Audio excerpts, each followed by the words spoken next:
goes by the nickname Jody. He tells me his mother latched that name onto him when he was 2 or something like that.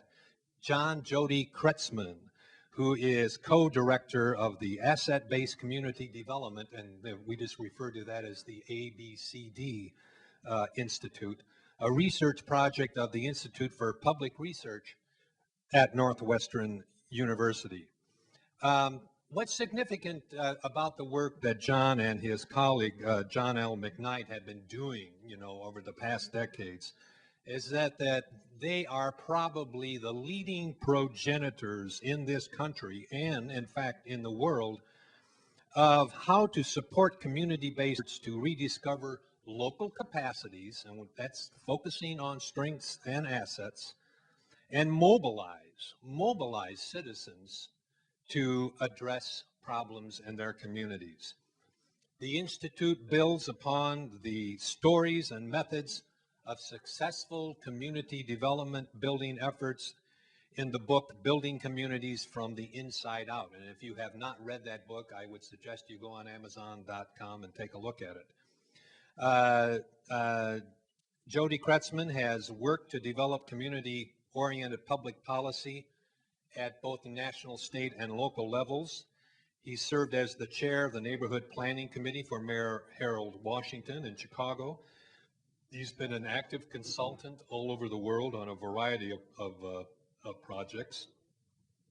And of course, the thing that really ingratiates himself to me is that he actually has an MA in English literature, which is something we share. And he has a PhD in sociology and urban affairs from Northwestern University. So would you please join me in welcoming Jody Kretzmann.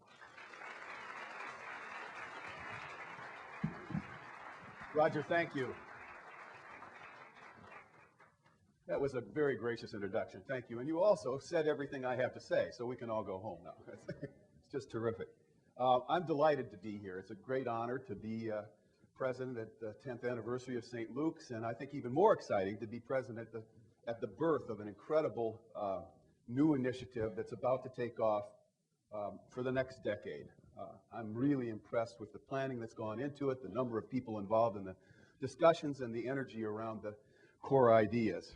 I'm delighted to be here for a whole lot of reasons. It's nice to be back in the Valley of the Sun on the first day where my town has gotten some snow, so it's always, the timing is really important here. Just a little bit of background. I am a many decades Chicagoan, and I have to say that I'm most of the time proud of it.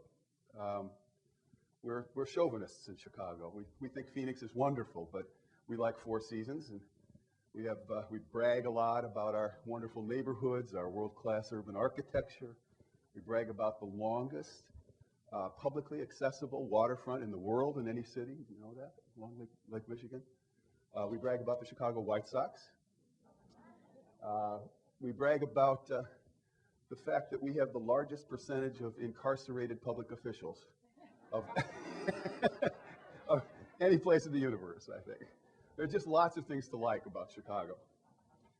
And I want to mention that because Chicago really, for my colleague John McKnight and I, has been a primary classroom for the last 3.5, 4 decades. Chicago is the place that nurtured an incredible community builder named Jane Addams, who invented a tool called a settlement house to put in the middle of a community, and had the radical idea that what we really ought to be is each other's neighbors, and then let's figure out where we go from there, right? And then a few decades later, a really crazy guy from the south side of Chicago named Saul Alinsky emerged and began inventing ways in which to put the wisdom of the labor movement and the wisdom of the mafia together to strengthen neighborhoods and build community organizations, right?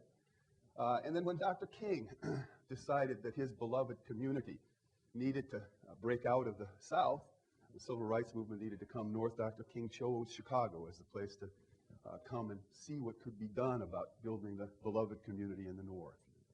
So it's always been, Chicago has been, a place that has taken the community agenda very seriously. And it's been our great privilege to be part of those discussions over many, many years and really to sit at the feet of people who know what they're doing, who really have creative and courageous ideas about what to do in a neighborhood context, particularly in the toughest neighborhood contexts. And then a couple of decades ago, we began to have the opportunity to move around the country a little bit more and to spend time in struggling neighborhoods and small towns and rural areas all over the United States, really quite systematically seeking out the toughest neighborhoods from the South Bronx to Watts to Liberty City in Miami to Native Peoples reservations all over the country to Appalachian towns where the mines had closed. And we spent 4 concentrated years doing those visits, and we collected, sometimes when I talk about that itinerary, people say, boy, that must have been an awfully discouraging time in your life to go from one struggling community to another. And what I have to report is it was exactly the opposite. It was exhilarating. It was filled with hope. And the reason was, one of the reasons was that we had decided to come into communities trying to find the people, some of whom we already knew, some of whom we were going to meet for the first time, who were making a difference at the local level. People who were creating successful efforts in the face of huge challenges. Where were they taking the parks back from the drug dealers? Where were young people being brought out of a gang context and into the possibility of being a carpentry co-op? Where were elders being involved at the center of life in the community? Where were churches being activated? Where were schools being turned around in tough neighborhoods?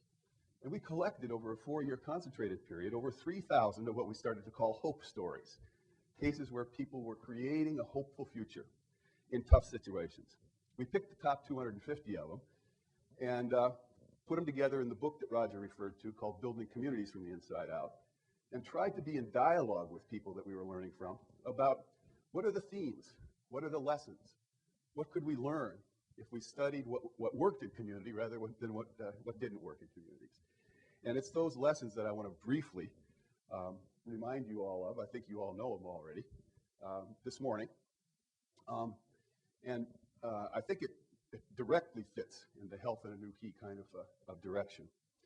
So we're people who've been focused on community, mostly defined by geography, but it can be defined by other kinds of factors as well, by identity factors or inheritance factors or racial or cultural or language factors. But we've been mostly focused on geography. And so it was a little bit surprising some years ago when we at our offices at Northwestern started getting phone calls from people who we thought were strange communicators from our point of view. But we got some calls from the American Medical Association, and then the American Hospital Association called, and then the American Academy of Pediatrics called. And this all came about within about an 8-month period some years ago. And we started scratching our heads and saying, well, and they were asking, can we meet with you guys? And we said, we're trying to be neighborly, sure, we'd be happy to meet with you all, but we'd like a little heads up on what you'd like to talk about. What's on your mind? Because we don't know anything about medical care. We're not in that field. And then they got strangely, at that point in time, they got strangely inarticulate. They just said, well, we think we need to talk to you, but we're not quite sure how to frame the questions. So McKnight and I decided we need to do a little bit more preparation for those meetings than we had been able to do. And so we went to the Northwestern Medical School, where they're wonderful researchers, and we told them our dilemma, that we were getting calls from these people, American Medical Association, AHA, pediatrics, and we didn't know why. And did they have any idea about what they would want to talk to us about so we could prepare a little bit, right? And they said, well, we think we do have an idea probably why they're interested in talking to you all. And if you wanted to go into our library here, we've got about 10,000 volumes that will explain to you why they want to call you, right? Well, I only had one life. John only had one life, so we decided we didn't want to do that. And so we asked our friends, could you just summarize? You've read these 10,000 volumes. What did they say? And they were kind enough to put on one overhead what the 10,000 volumes said. They said, the reason that you're getting calls has to do with the answer to the question, where does health come from? What determines whether or not over time you and I are healthy people? He said, if you look at the literature, you could probably boil it down, I think many people in the room know this much better than I, to 5 factors that determine whether or not people are healthy over time. Number 1, our personal behavior. Have we stopped smoking? Do we exercise? Do we eat healthy foods? Secondly, the state of our social relations.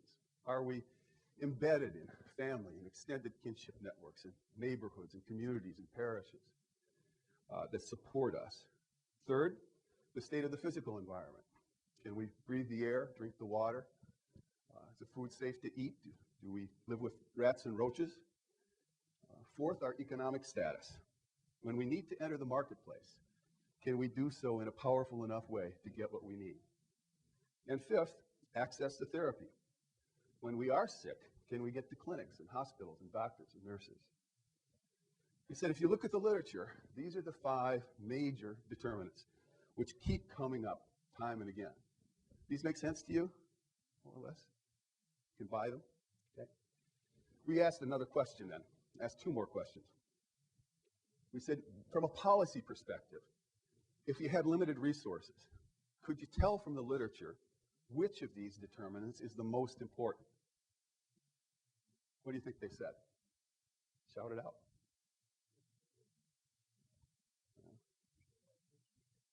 Okay, everybody's saying social relations. Well, in fact, the answer was we don't know. I actually love it when academics say we don't know. They said, it looks like there's a complex interaction among a number of these, and we're not quite sure. We haven't sorted out what's the top one. But they said that doesn't mean we can't be helpful to you, because we can tell you for sure what the least important determinant of health is, right? So if you wanted to create healthy people, you wouldn't pay much attention to the least important determinant of health. And of course, you all know what that is, right? Access to therapy. The least important determinant of whether or not you and I are healthy people over our lifespan is whether or not we can get to doctors and clinics and hospitals.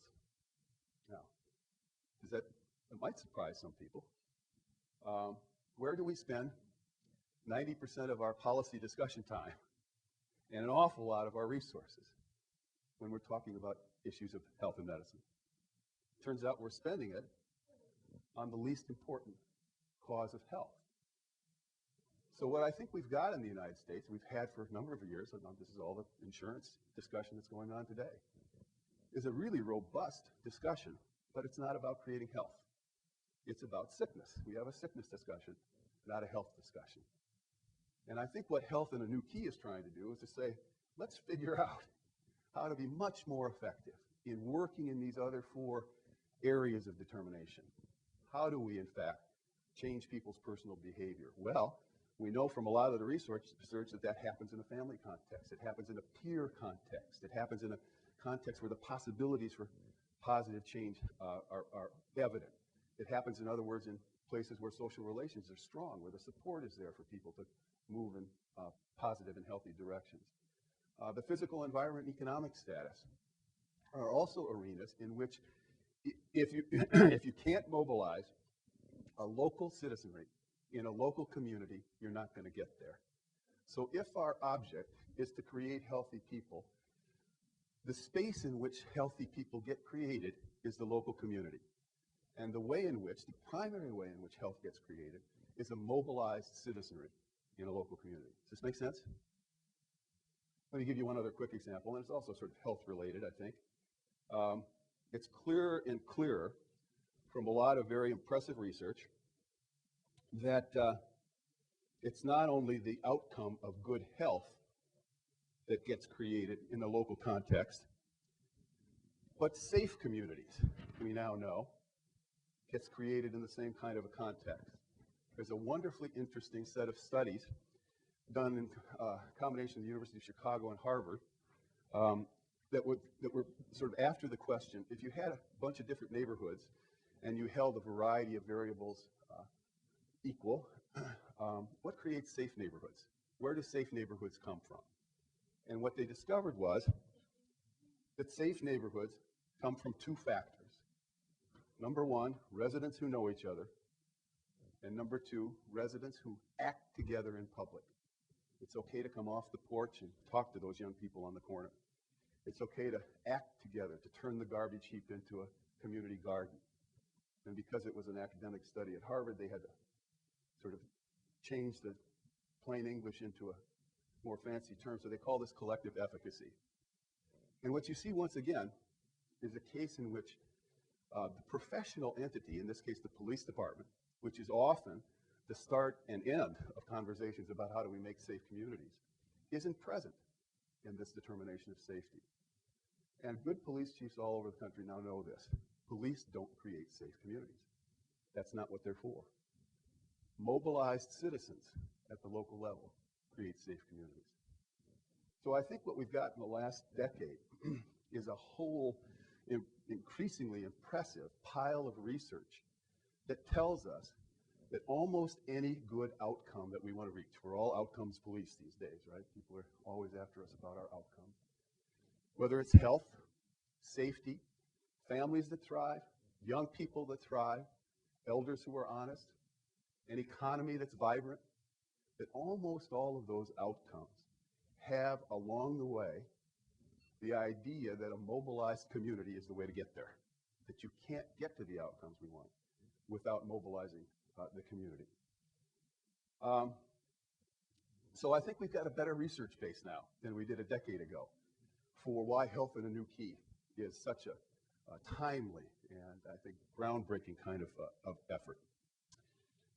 For many, many years, we've been trying to understand what gets in the way. What is it? What are the major obstacles facing communities who want to produce good outcomes? What's the problem here? And of course, the problems are many. The challenges are many. You'll face them as you go into the new key. For us, though, we keep coming back to a central one. And for me personally, it was codified most powerfully by a wonderful teacher that I had. She died now about 6 years ago, and so I'm trying to sort of keep her name alive because she was so important in my life. Her name was Mrs. Edna Johnson. She was an African-American woman who lived in the South Bronx in New York City for 50 of her 84 years, the last 50. Mrs. Johnson was in the middle of what was, some of you are old enough to remember when the South Bronx was the neighborhood where it was, if it's broken anywhere, it's broken worse in the South Bronx. So South Bronx was the place that lost 130,000 jobs over a little over a decade. South Bronx was the inventor of this wonderful practice called arson for profit. You remember arson for profit? The last act of a slum landlord before completely milking the tenants of the building and forcing them out. The last act was to hire a torch and burn the building for the insurance. Right? That's where that practice started. But Mrs. Johnson, in the midst of all this, was one of those people, I hope you know many of them, I think probably many of them are in the room here, who was always at the center of the activities that were producing hope stories. So if there was a part being taken back from the drug dealers, Mrs. Johnson was somewhere in the mix, putting people together, trying to figure out how to put a lemonade stand right in the middle of the drug dealers' part in the park, right?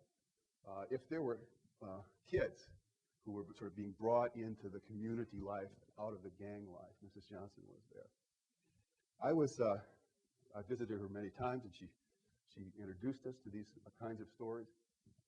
And I remember after visiting one of these stories, it was the sort of invention in New York City of the thing that's now national called Youth Build, where young people do get carpentry skills and rehab dilapidated buildings in neighborhoods.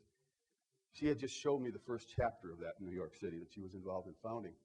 We were sitting on her porch, and I said, I want to once again say how excited I am about seeing some of the work you're doing, but I want to ask you a different kind of question. I don't know quite what motivated me to do this, but I said, I want to ask you, even with all this good stuff happening, it's still the South Bronx.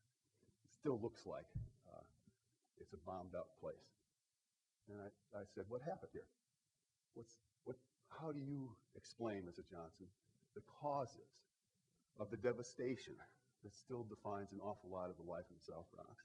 She paused for a long time, probably close to a minute. There was a silence on her front porch. And I think what she was doing was scrolling through all of the correct answers to that, right?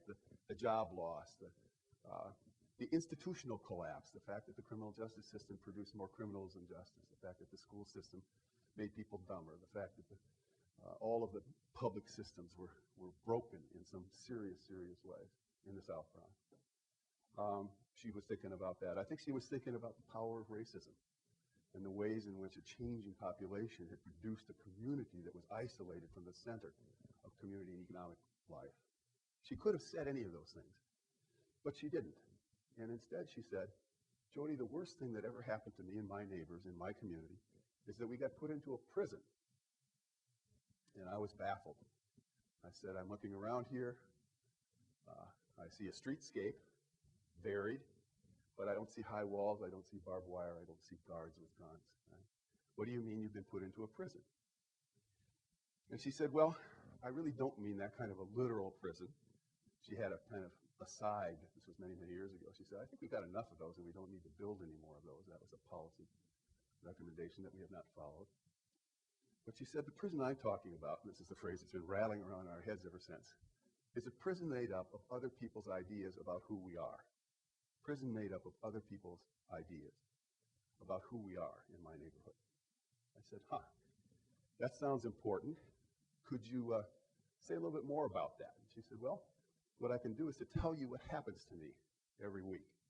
She said, I'm involved in so many projects in my community that I have to go down to Lower Manhattan to City Hall and get permits and talk to people about supporting the projects. And I have to go out to the suburbs and raise money, visit foundations, big churches. And she said, what almost always happens is that I walk into a room and meet a few people and say, hi, I'm Mrs. Edna Johnson, and I want to talk to you about my neighborhood. And they say, nice to see you, Mrs. Johnson. What neighborhood is that? And she said, I try to say it with a lilt in my voice. I try to say, I'm from the South Bronx. And she says, the lilt never works. The minute I say the word South Bronx, I can see what happens to their heads. Their heads fill up with images and ideas about my community. I said, very few of these people have ever been to my community, but they think they know what it is. And she says, what's so devastating is that all of the images and ideas that they have about my community are of a piece. They're consistent. They're all about our needs and our problems and our deficiencies. And so Mrs. Johnson was one of the first to teach us, try to think about ways to simply portray what she's talking about. This is a neighborhood needs map. It's not a map of a particular piece of geography, but it's a map of the mind. What Mrs. Johnson said appeared almost automatically when she said the word South Bronx. Are there neighborhoods in the Valley of the Sun or communities in the Valley of the Sun where if you say their name, something like this appears in people's heads? I know that community. That's about crime and child abuse and welfare, broken families and gangs and truancy over and over. We have come to think two things about this map. The first is remembering how Mrs. Johnson phrased it, somebody else's idea about who we are. That the somebody else includes some of the most powerful institutions in our culture, constantly saying to struggling neighborhoods, your reality is this. It's your deficiencies and your needs and your problems. That's all we're interested in. So when I try to compile a list of the candidates for cartographer of the year, map maker of the year, who draws the needs map, the list ends up with mass media, ends up with funders, not St. Luke's, ends up with government funders as well, public sector funders, sometimes United Ways, and it ends up, usually, if people are honest, with universities, right? Most social scientists write about urban problems, right, or issues. I have to confess I've written about a number of these myself, right? It's what we think is important to know historically about struggling communities. What are your problems? And the other thing I think we have begun to see about the needs map, if that's our only map to reality, is that it has devastating consequences for local folks. Probably the worst consequence, if the only idea, is It's not that that's not real, it's just that it's the only idea, often, that's in play. Probably the worst consequence is the internalization of the deficiency idea, that we've been told often enough that we don't have it, that we start to believe it. Can't possibly raise my kids, I don't know enough. Don't have the skills to enter the job market. Can't possibly join with my neighbors to make the block safe, we don't have the power to do that. And so we start thinking about ourselves as deficient. And once we do that, it's really difficult to move out into public in a powerful way to produce good outcomes. Other consequences. If we don't think we have anything here, we don't turn to our local, our neighbors, our pastor, our relatives, folks down the street to get together to solve problems. Instead, the answers are always out here someplace. The resources must be out there. We don't have anything here. The money comes in narrowly defined categories, categorical funding, which makes no sense at all from the community point of view. Often the money is directed toward professional helpers, not toward residents. We did a little study some years ago in the west side of Chicago where some folks out there asked us to come in and they said to us, we think there's a lot of money coming into our communities to address poverty, but we're not so sure where it's going. Could you help us see how much is coming in and where it's going? At that time, the official poverty level for a family of four was about $12,400. And we tried to take a look somewhat conservatively at the dollars coming into that community aimed at helping poor people. For every family of four, how much money do you think was coming in to help poor people? The answer is about $27,000 coming in programs. But when you looked at where it went, only about $7,000 was in the control of local residents, where they had some say over where it went. The other $20,000 went some good work, I'm sure, but to people who weren't poor people, right? So when we reported those findings to our friends on the west side of Chicago, one of the more cynical said, oh, well, you just told us what we already knew, that it only takes one good poor neighborhood to support two middle-class ones. Right? Now, that's more cynical than I want to be, but it is a point of view. Let me just say a word about this. We place focus on leaders who magnify deficiencies. When I started in neighborhoods many, many decades ago as a community organizer on the west side of Chicago, I was taught by Saul Alinsky to start finding what he was calling natural leaders. Where are the people who are natural leaders? And natural leaders, people would ask Saul, what do you mean by a leader? And Saul would say, well, it's pretty simple. A leader is somebody who has followers, right? Look for somebody who has followers and can get something done. And those are the kinds of people we found. These days, in a lot of the neighborhoods, people become leaders by virtue of their skill at attracting resources from the outside. And that skill is manifested in the ability to get up and be the most persuasive voice in the neighborhood, to City Hall, to the funders, about how bad things are here. We've got more pregnant teens than anybody else, give us the money. We've got more crime than anybody else, give us the money. Don't believe them when they say they have more crime than we have more crime. So that in a sense, the leaders we're producing now are leaders whose main skill is denigrating their neighbors, not leading them, right? Figuring out how to paint a portrait of emptiness.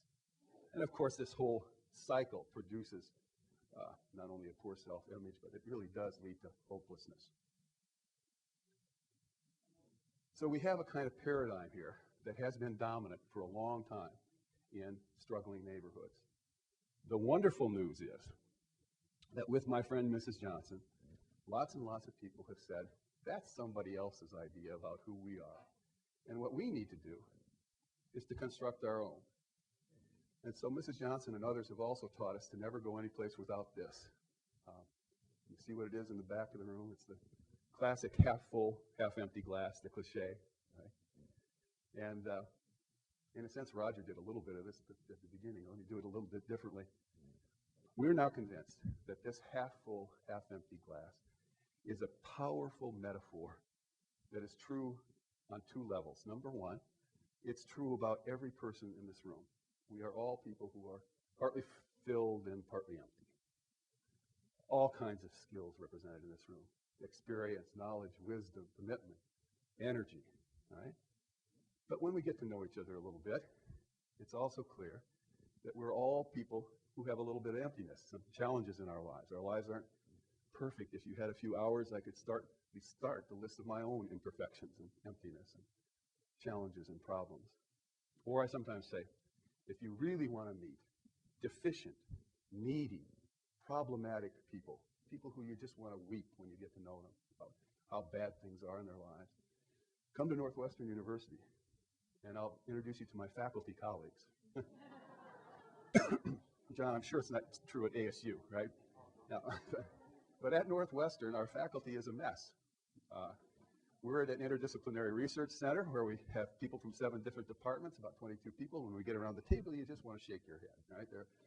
There are people who can't make a marriage work. One guy's working on his 5th one now. People whose kids don't speak to them. People who are battling all kinds of health problems. We have 4 in our group now that are battling cancer of some kind. We have people who can't balance a checkbook. Most of them are economists for some reason. I have no idea. Probably coincidence. It's just a messed up group, right? But what we do recognize is that basically on a daily or weekly basis, we are part of a vast conspiracy at Western.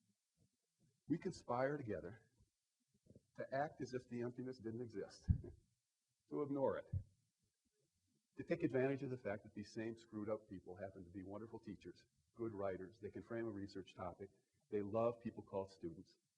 In other words, they can do what it takes to make a university a good one, run, right? I don't know about you, but my experience is that any organization I've ever been part of that works on the same principle. Let's take really messed up people and find out what they can do, right? Create the opportunity structure for that to happen, right? That's good management, I think, isn't it, Roger? The same thing is true of communities. Mrs. Johnson was saying that for years and years, people from the outside, powerful people, authoritative institutions, have been telling her and her neighbors, we know what's important about you, and it's your emptiness. You concentrate on that, you broadcast that, you make that clearer and clearer and clearer.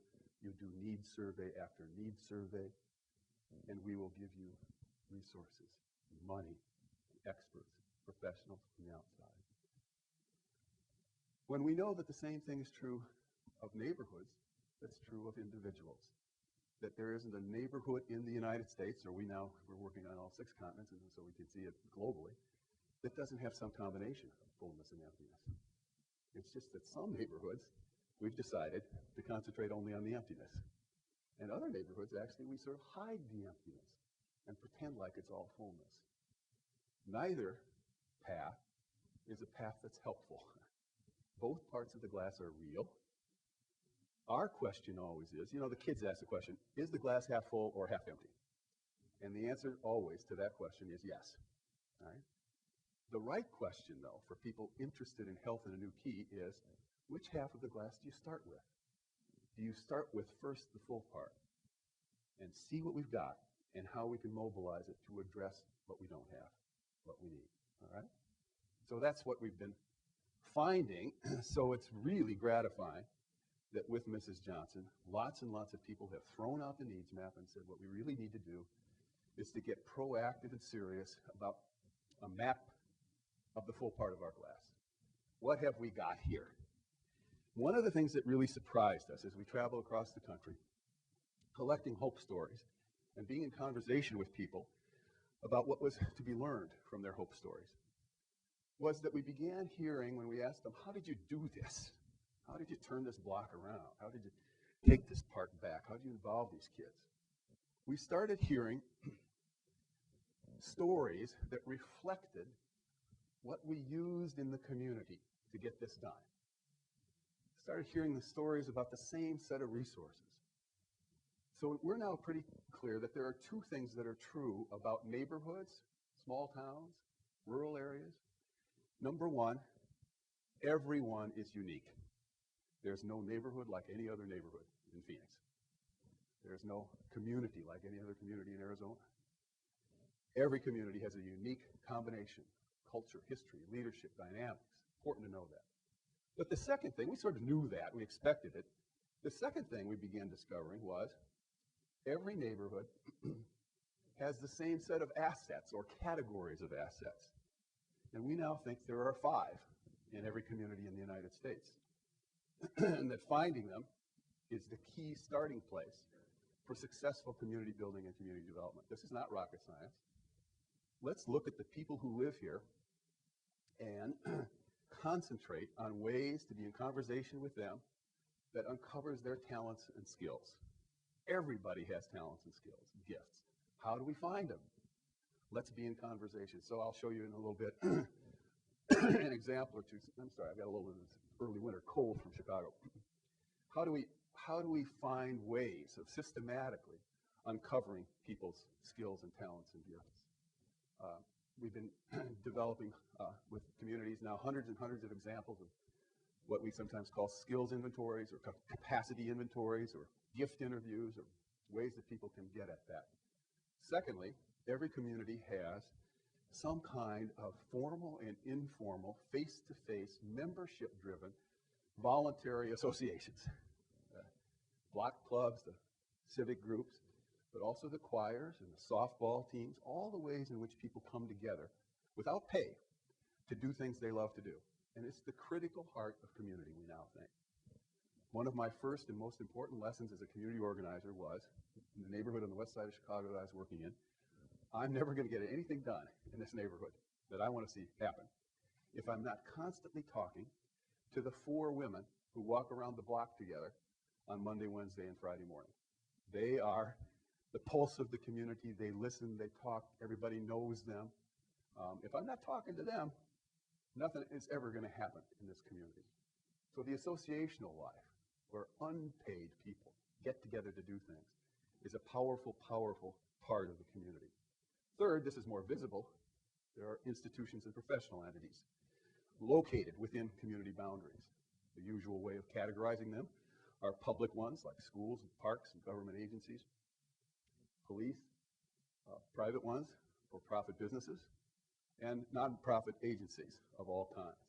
And it's critical that they be at the table too. But we're constantly looking, and this might be one of the real challenges, I think, for the initiative here. How do we, in fact, include those institutional and professional actors? These are places where most people get paid to do the work, right? In such a way that space is left for the other 95% of the people who don't get paid to do the work. Is there space at the table, and maybe even at the center of the table, for associations and communities, and that space not being taken up entirely by the paid players? Fairly frequently, I get called into communities and they say, Jody, come and meet with the community. And I come into a room filled with 30 or 40 wonderful people, creative people, committed people. And when we learn who is at the table, everybody there was paid to come. They may come in off hours, but they're there because of a paid position. And we think that that misses 95% of the folks. So part of the challenge is, how do you in fact grow the table to include all of the voluntary associations?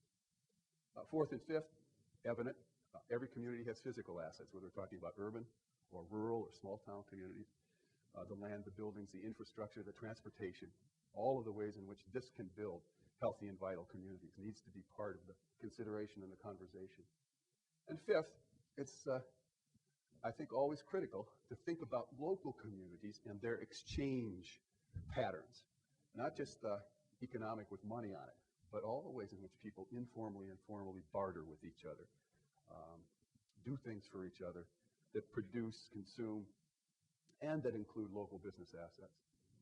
So we now, to summarize, think that sustainable community development might be a kind of a 3-step process. I think this might fit health in a new key.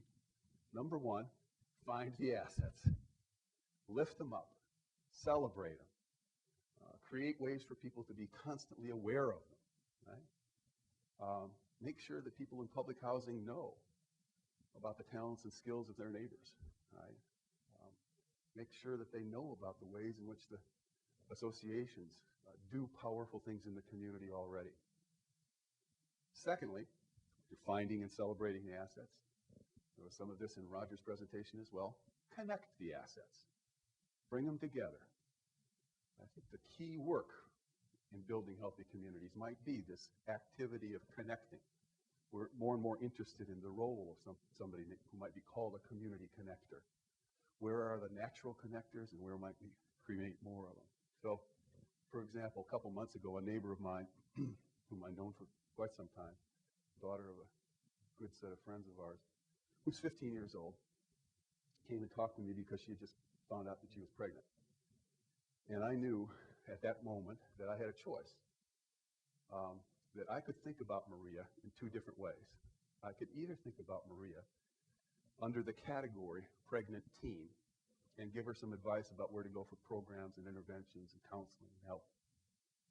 Or I could think about Maria the way I'd always thought about Maria, which here is a beautiful young woman who has, among many other talents, a beautiful voice.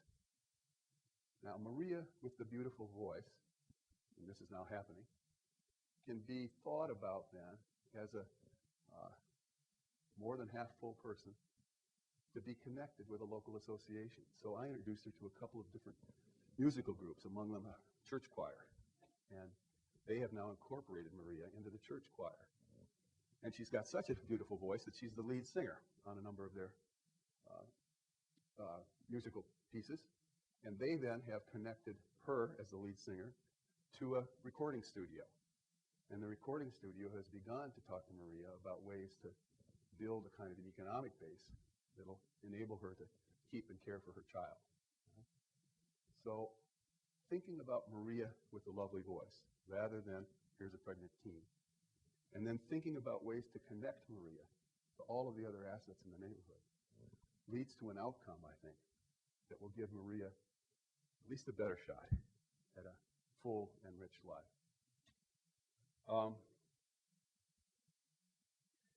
And the third step, find the assets, connect the assets. And then I think in lots of communities, we're seeing the third step as sort of how do you tie the connected assets to a shared vision of where we want our neighborhood, our community to go? Where do we want to be in 10 years? And then the question is, how do we use what we've got to get to where we want to go? You'll notice that none of those steps involve necessarily writing a grant for money from the outside. They were all about what do we have here that can get us to where we're going. And let me just underline what's, I think, clear to us. What's the logic here? The logic is you never know what you might want to grant for. You never know what you need until you know what you got. We've always had it the other way around. Let's start with our needs and go to the outside, rather than let's start with what we've got and figure out then where our gaps are and what we need from St. Luke's or anybody else. So that's the logic of it. Let me wrap up briefly. I want to just emphasize the point with a couple quick examples of two different ways to look at a human being. So we're clear about this. Because we've been doing this for a while, we get people from all over the country and now all over the world sending us examples. And so I want to show you two fairly recent examples that people sent us about two ways to regard a human being. Here's the first one. This comes from a welfare department in a Midwestern state, not Arizona. And it's the form that the welfare worker is supposed to fill out after her first 20-minute interview with somebody who is starting the difficult path from welfare to work, right? Everybody's working on welfare to work still. And here's what the state thinks is important to know about a person starting that difficult journey. Tell me about your inadequate housing, the limited job skills you have, the job-seeking skills you don't have, your poor work history, how often you've been fired, the recent work history you don't have, high rate of absenteeism, GED and diploma you don't have, the training you don't have. Here maybe as a neutral question, how old are you? Are you a pregnant or parenting teen, a single parent? You've got no child care, you've got job skills, but they're unfortunately not in demand. No transportation, no license. You've got sick dependents. You don't have the right credentials. It goes on and on. You don't communicate very well, do you? You're uncertain about your employment goals. They're unrealistic. You don't have the right clothes. You've got family problems. Tell me about your bad eyes, your bad ears, your bad teeth. Other medical problems. What's your their family and friends won't be very supportive, will they? History of mental illness, your felony record, how often you've lost your benefits. And then they have the gall to say, please share any additional information necessary for developing a plan for achieving your training and placement goals. Well, I think yours is the right is one of the two right responses to this. It's mine anyway. I either have to weep or laugh. Right? You can't. There's no in between here. And you can imagine the sort of psychological dynamics of this interaction. And I think seriously, if I'm a 24-year-old single mother of 3, this is probably the 15th time in my life since kindergarten and first grade that somebody in authority in some way or other has held up a mirror to me that says, you're really a pretty worthless piece of trash, right? And I'm afraid we do this to people in our communities all too often, not just to people on welfare, but we do it to people who look different, who speak differently, who have a different language. We do it to kids a lot. We now got dozens of these from the juvenile justice system. We do it to elders. Tell us what you can't do anymore, what your body won't let you do. The good news is that that's not the only form that's getting created, although that is getting created still, I think, in the majority of cases. But communities are figuring out other conversations. Let me end with a quick example, one of my favorites, of a community taking the other part of the glass seriously, the full part of the glass. The context for this is a soup kitchen. How many people here have worked in a soup kitchen of some kind? This was in Cincinnati, Ohio. The major players in operating the soup kitchen were it's the largest African-American church in Cincinnati, Ohio, pastored by a dear friend and colleague of ours named Reverend Damon Lynch, who just got elected to the city council last week. Pastor Lynch and his lay leaders at the soup kitchen got frustrated a few years ago because they said, we're doing a good thing here. This is an important ministry. We're feeding people. We're feeding over 300 people a night, which is a huge operation. He said, but we're not doing more. We're not making a difference in their lives. People keep coming back time and time again. What's the problem here? Could we do more? And they started asking themselves, why aren't we doing more? And their answer was interesting. They said, you can't make a difference in somebody's life if you don't know them, if you don't have a relationship with them. We don't know the people we're feeding. And then they said, no, that's not quite right. So we know quite a lot about the empty part of a number of their glasses. We know that some of them are homeless, some of them are jobless, some of them are estranged from their family, some of them are fighting drugs and alcohol. What we don't know is anything about their fullness. So they took a couple of months and they constructed what I think is one of the most sort of respectful and eloquent one-page questionnaires around the full part of the glass that we know about. Let me just briefly share it with you. This is the actual form that they used. Same format, one-on-one, 20 minutes, cup of coffee. Thanks for coming over. Did somebody talk to you about, and they called it the gift exchange, what this gift exchange is all about? What do you understand it to be? So they start with the idea that the person they're talking to might have some thoughts. Right? And then they give their own. Basically, we believe everybody has God-given talents and gifts to be used to benefit the community. I want to spend a few minutes talking to you about your gifts and skills. And then they said, before we get started, let me give you a small gift. Let me describe briefly what they did. They had the kids in the church spend a few weekends making gift boxes and the gifts inside. And when the box was open, people saw a keychain. And there was a slogan on the keychain, which I think is a wonderful piece of community building wisdom. The keychain said, your gift is your key to your community. Your gift is your key to your community. So they noodled about that for a couple of minutes, tried to think about what in the world does that mean. And then they went into the questions. And here, that's very interesting. If we were discovering that in community after community, the full part was defined as having 5 categories, right? Here, these folks are saying, if you think about an individual, the full part is defined as having 3 categories. And if we know about those, we'll know a lot about the full part of an individual. And they said an individual in his or her fullness is made up of gifts and skills and dreams. Gifts and skills and dreams. And then they ask questions. Gifts, they're abilities we're born with. What positive qualities do people say you have? So you don't have to brag. You can just report. Somebody once said I was a friendly person. Who are the people in your life that you give to? When was the last time you shared with somebody else? And they got some answers about bottles of wine the night before. That was fine. What do you give that makes you feel good? And then skills. What do you do best? What do you enjoy doing? If you could start a business, what would it be? I love this third question. This is the ultimate vocational question that all of us should be asking all the time. What do you like to do that people would pay you to do? You can find the right answer to that. We're happy in our work. Ever made anything? Ever fixed anything? And then dreams, what are they? If you could snap your fingers and be doing anything, what would it be? And then at the end, they said, we're going to do two things with this information. We're going to build a wall of fame, and we're going to try to use it in the community. When I visited, about 6 months after this process had started, they had done about 240 of these interviews. And I wanted to see what change it made. So I walk into the room. I'd been there 3 or 4 times before. And it's buzzing with activity. It's a room maybe twice as big as this. But one of the things I immediately noticed is that it looks different. That the 2 whitewashed walls now were not white at all. They were splashed with primary colors. And inside geometric shapes, triangles and rectangles and circles, was a person. Person's name, picture, maybe a caricature that one of the artists had done, or a blown-up Polaroid, and then a list of gifts and skills and dreams.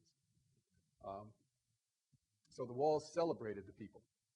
But the walls also then began connecting the people. So when I got there, they had found 40 people with carpentry skills. And they drew little brown saws next to everybody with carpentry skill and sort of linked them with other people around the wall that had carpentry skills. And what I learned was that just in the last couple of weeks, 12 of these people had begun meeting together to form a carpentry co-op to rehab burned out buildings in the Over-the-Rhine neighborhood in central Cincinnati. Right? They found dozens of people with some child care experience at some point in their past. And that explained why in one corner of the soup kitchen, there was a kind of intergenerational play group going on. Right? They found more than 60 people with musical skills. And that explained why in another corner there was a 5-piece jazz band playing, made up of people who had been sort of introduced to each other by virtue of their love of music. It was not the best jazz band I've ever heard in my life, but they were spirited. In other words, the wall was a living wall. It was making a difference in people's lives. Under the dreams part, there was often a little note next to the dream. Like a dream would be, I want to have my own place. And next to it, it would say, yippee, I did it, here's the address. Right? So it was not only a snapshot of the community, it was the living community as life was evolving. The second thing I saw puzzled me, and I had to ask some questions about it. And here's what I found out. When they asked folks, what do you do best? What do you like to do best? One answer popped up far more frequently than any other answer to that question. Just far more frequently. Any guesses? Cooking. More than half the people said, I love to cook. I cook a mean pot of chili. After a while, the church folks began thinking about what they were hearing. And they recognized pretty clearly that they were hearing not just about a skill called cooking, but what people were really saying to them is, look, I don't want to be on this side of the table anymore, with you on the other side of the table cooking for me and serving me, because as long as I'm over here and you're over there, you are fully human. You are a valued part of this community, and I'm nothing. They were saying, I want to come around on the cooking side, and I want to be a fully valued part of this community as well. So when they began to think about what they were hearing, the church folks did 2 things, which made a huge difference. The first thing they did was they went to the volunteers. Said, we need dozens of people to keep volunteering at the soup kitchen, but we've got a new rule. And the rule is come hungry. Nobody just comes to help cook, serve. Everybody eats. It's an eating community. They got some pushback on that, as you can imagine. But most folks adjusted to it and began thinking about coming to do some work at the soup kitchen and then eating with folks at the same time. The second thing they had to confront was, okay, we could change the rules for the volunteers. We don't want to necessarily change the rules for the folks who are coming in the meal. They would be resistant to that. And so they did a very smart community organizing thing. They went back over their notes. They found the 20 most enthusiastic would-be cooks, and they said, if we got a possibility for you, we'd like you to join us in the kitchen. We'll give you a little training. We really need you back there. Could you be part of the cooking crew? They reported to me that within 3 nights, 19 of the 20 people that they approached had said, absolutely, I'll be there, and had started showing up multiple times a week to be part of the kitchen crew. What happened then, faster than any of the church folks expected, was that other people coming in for a meal to the soup kitchen began seeing their colleagues back there in the kitchen and asking, can I do something? Is there room for me back there too? Or can I help serve? Do you need some help with cleanup? Can I help with the walls? Would you like to have a child's corner? What can I do? What I had seen, which puzzled me when I walked into the soup kitchen, was a room full of a couple hundred, 250 people. And I was looking around, and it was the first soup kitchen I had ever seen where I couldn't tell who was who. Understand? I couldn't tell who was coming in for a meal and who was coming in from the church to volunteer. You know, a couple people looked like they spent the night under the bridge, and that could have been church people for all I knew, right? It's not that clear. But it was because everybody was doing something to contribute. Everybody was part of the action. What I think the church folks had done was to recognize and act on the ironic truth that in almost every case, people who help and serve hold power over people who are being helped and served. And they had decided that that was a problem, and they were figuring out how to, in fact, make a two-way street happen. Everybody gives, and everybody gets. So I think for me, what I began seeing in the soup kitchen has become a kind of micro metaphor for what I think a healthy community is. I think a healthy community is one that has absolutely nobody who is thought about as a problem to be fixed or a need to be met. That's the main way we marginalize people in our communities. A healthy community says everybody's got some needs to be met, and everybody's got some gifts to give. Our job in the community is to find the gifts and to create the opportunity structures so that everybody's gift can be given. That's what the soup kitchen did. And it made a huge difference in reconnecting people to the center of community and economic life. The final thing I'd say about that kind of a vision of a healthy community is that it is really about giving people the possibility to act as public citizens. I don't mean citizens in terms of a legal category. I mean citizens understood as people who come out of their door every morning, recognize their own giftedness and the giftedness of their neighbors, join together and say, this is our public space and we can make a huge difference. We can build a healthy community here. So what it's really about, I think, and this is what Health in a New Key is about too, is at the most fundamental building block level, it is reinvigorating democracy. This is about making sure that 50 years from now, when our children are in charge, that they can say with some confidence, we still live in a democratic country. I don't think democracy gets created in Washington, D.C. or in state capitals. I think it most fundamentally gets created at the community level with people who see their role as citizens as a primary challenge in their life and goes after it with full vigor. If Health in a New Key works, it's going to mean that there are more and more Valley of the Sun neighborhoods where people recognize, accept, and leap into that challenge with their neighbors. That's why I'm excited to be here. I'm excited to hear more about what the plans are. Thank you.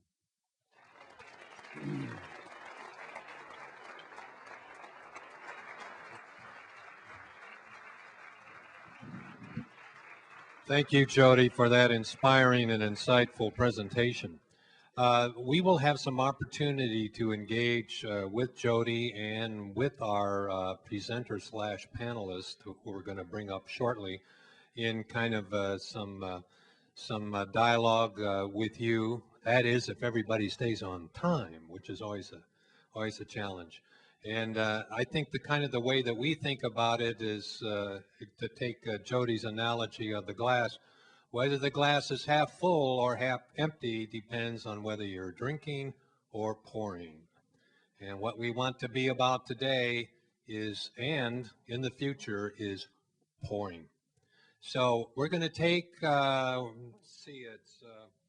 just 5 minutes behind schedule. So if we can just take a short break for refreshing up, get some coffee, something to drink, and come back at 10 o'clock. We'll get started with the rest of the program.